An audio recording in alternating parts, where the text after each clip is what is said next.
మంచితనానికి మించిన అమాయకత్వం వేరొకటి లేదు.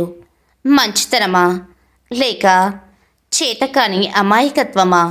నువ్వు తగ్గుతూ పోతే ఈ లోకం నిన్ను తొక్కుతూ పోతుంది. హద్దులు లేని మంచితనం నిన్ను నువ్వు తగిలేసుకోవడంతో సమానం. కాదని అనకపోవడం మన మొదటి బలహీనతగా మారుతుంది. నువ్వు ఎంత మౌనంగా ఉంటే నిన్ను అంతగా అవహేళన చేస్తారు.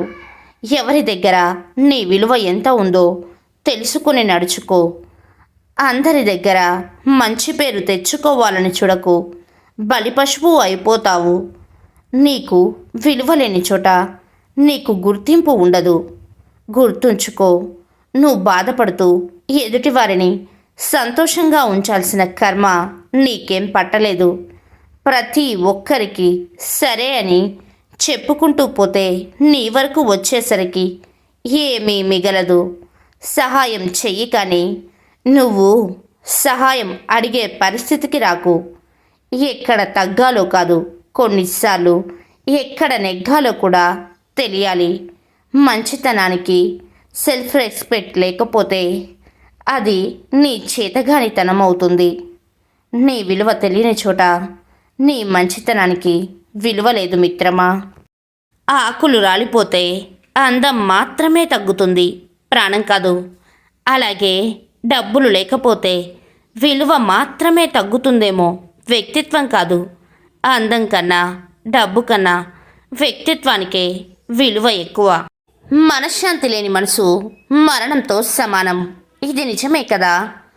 ఎప్పుడు మన మనసు ప్రశాంతంగా ఉండగలిగితేనే కదా మనం సంతోషంగా ఉండేది. మనిషి ఎప్పుడు సింహంలా బ్రతకాలి అనుకోవాలి. సింహాసనం గురించి ఆలోచించకు.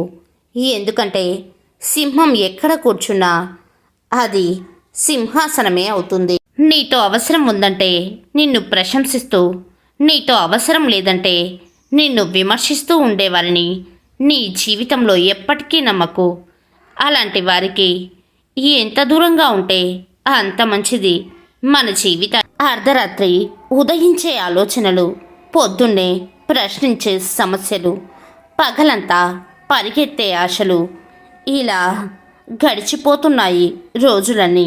తలదించుకున్నంత మాత్రాన తప్పు చేసినట్టు కాదు, తగ్గినంత మాత్రాన చేతకాక కాదు. కొన్నిసార్లు నెగ్గడం కంటే తగ్గడం వలన మంచి జరుగుతుంది. జీవితం మీద విసుగు పుట్టడానికి 1000 కారణాలు ఉన్నప్పటికీ జీవిస్తున్నందుకు ఒకే ఒక కారణం, రేపటి రోజు ఇలానే ఉండదు అని ఒకే ఒక నమ్మకం మిత్రమా. విలువ తెలియని మనుషులతో ఎంత వివరంగా మాట్లాడినా వృధానే.